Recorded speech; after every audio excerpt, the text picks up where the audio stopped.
So, food categories make you feel bad emotionally. Labeling food as good and bad leads to evaluations of our behaviors as good and bad, and eventually as ourselves as good and bad.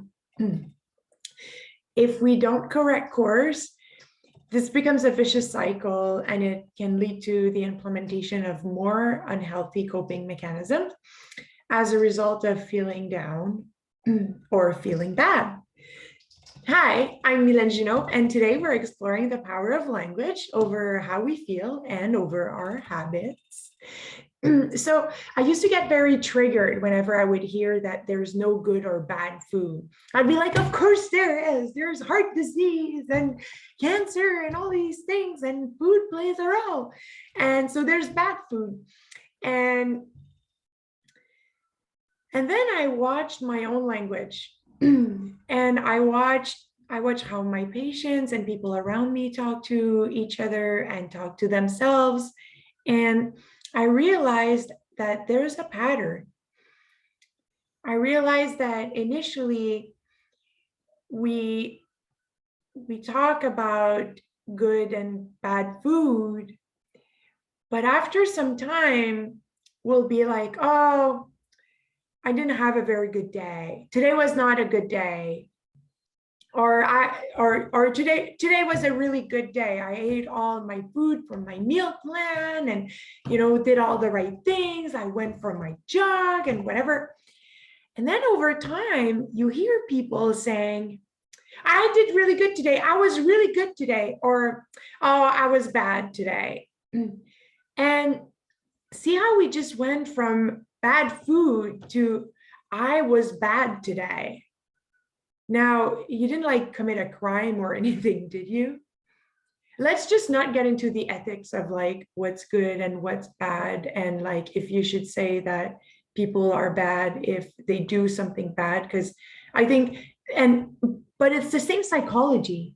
It gets very deep, and obviously I'm gonna take way more than the time we had allowed for this video if I get into crimes, but it's the same psychology. If you call yourself bad, and especially for something as innocent as I don't know, eating French fries or ice cream or whatever, you are telling your brain something, and your brain is always listening, right? You've heard that before. So now what happens? Well, there is an increased chance that if you start stating that you were bad today, you will engage in some punitive behaviors. You might start exercising too much. You might engage into negative self-talk, restrictive behaviors like restrictive eating because you want to compensate for what you ate. You might even start doing crash diets, or you might actually start eating more of the food you don't want to eat because it's a coping mechanism. Or you might have an extra glass of wine or a glass of wine if you didn't intend on drinking at all. You might just start doing these things because you feel bad, because you just told people or you told yourself that you were bad. And it really affects you at a deep emotional level. So now what, right?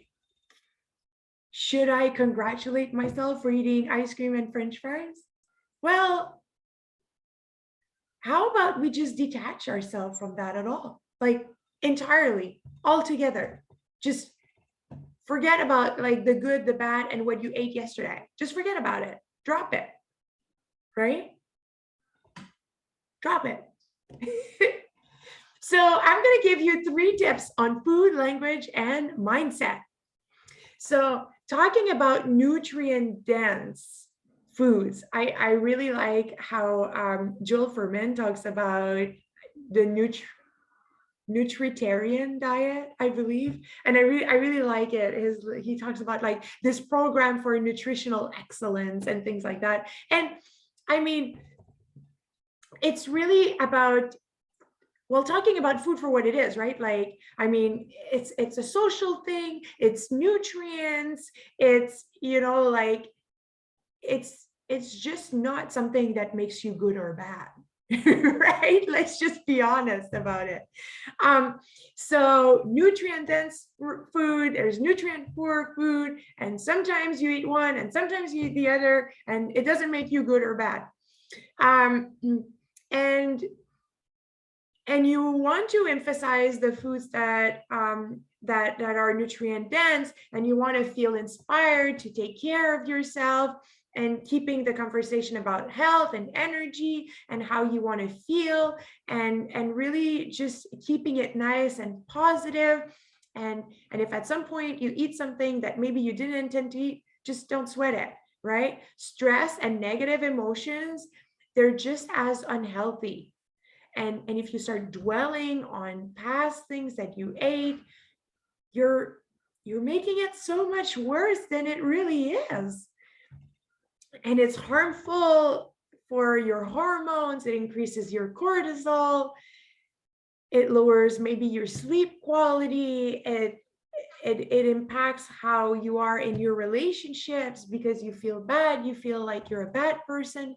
So really, it's super important that we keep our language, like, but we just keep an eye on it, right? And we make sure that it's positive, it's compassionate, it's supportive, and it's about what we want it to be. So in summary, think of juicy, nutrient dense, rich food instead of good food. Focus on including more nutrient dense food to sustain your health and sustain your energy, instead of focusing on removing bad food from your diet. And don't sweat the small stuff. If you didn't eat what you think you should have, move forward. Don't punish yourself. Move with like positivity and compassion. And yeah, just have compassionate intentions toward yourself and towards your health. Maybe you had a difficult day today. Maybe something happened. Maybe you did eat something you didn't intend to eat. Did you at least enjoy it, right? Like, did you sit down and savor it? Did it taste good? Did you eat to numb yourself? Did you actually taste your food, right? Sometimes we eat and like it's totally a coping mechanism for something else. We don't even actually really taste what we're eating, and we eat fast or whatever, and we don't really pay attention. So eat mindfully, and forget about good and bad. Forget about what you ate yesterday. Just be joyful and enjoy life, right? That's really what it's all about. So I challenge you, did you use this language? And what are you going to say moving forward? And maybe the expressions I use really don't resonate with you, and that's totally okay. But just remember how deep-seated language is, how insidious it is, how it works in your brain, and how it really has the power to change how you feel emotionally. It's super, super important. And so with that being said, it applies to a lot of other things. So food for thought, pun intended. And I will see you next week. Okay, cheers.